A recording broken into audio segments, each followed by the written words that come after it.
James had always enjoyed traveling alone, finding comfort in the predictability of hotel routines, the check-in, the card key, the familiar hum of the air conditioner.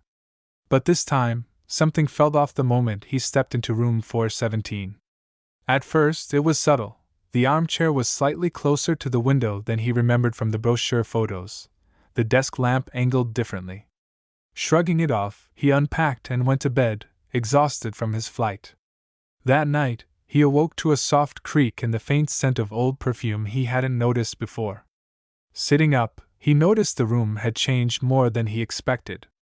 A mirror now stood in the corner reflecting an empty chair that hadn't been there before, and the painting above the bed showed a landscape he didn't recognize.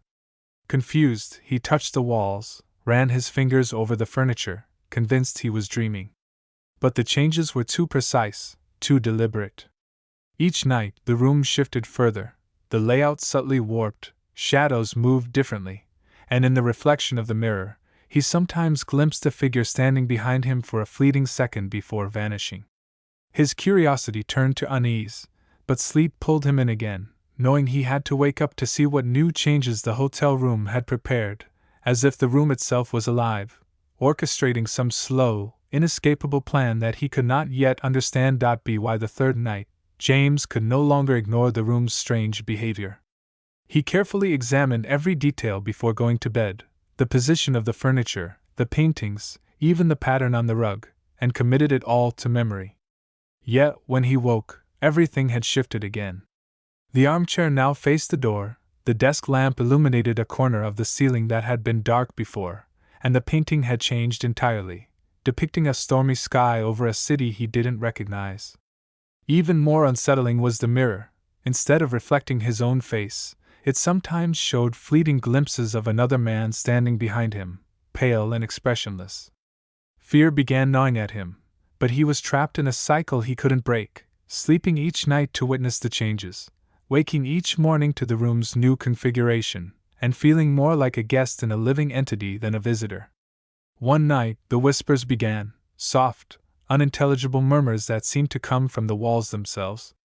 The air thickened with an unseen pressure, and shadows began stretching across the floor, reaching toward him as he tried to understand what the room wanted. Every instinct told him to leave, yet when he reached for his luggage and tried the door, it wouldn't open.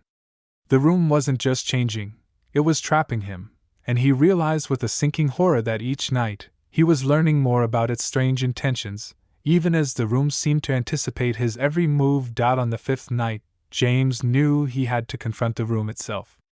As he lay on the bed, staring at the ceiling that now shimmered with faint, moving patterns, the mirror began to ripple as though it were water. The figure behind him appeared again, clearer this time, an older man with hollow eyes and a faint, knowing smile, standing perfectly still yet emanating a presence that filled the entire room. The whispers became words, urgent and chilling. "You have to see." Trembling, James rose and approached the mirror. As he touched its cold surface, the room dissolved around him, replaced by endless corridors of shifting walls and floating furniture, all illuminated by a dim, surreal light. Every step he took, the room twisted further, reflecting memories he hadn't lived but felt intimately familiar, childhoods of strangers, moments of tragedy, flashes of events he couldn't comprehend. Finally, he stumbled into a room identical to his own, except the bed was empty, and on it lay a mirror reflecting not him, but the older figure from before. The voice whispered one last time, "You are part of the room now. Every night it will teach you, until you understand." James felt an icy weight settle over his body as the furniture shifted violently around him. The door slammed shut, the mirror went black, and he realized with horrifying clarity, the hotel was alive, and he had become part of its eternal cycle, trapped in a room that would never stop changing, never let him go, and would continue to reveal secrets meant to twist the mind of anyone who dared enter.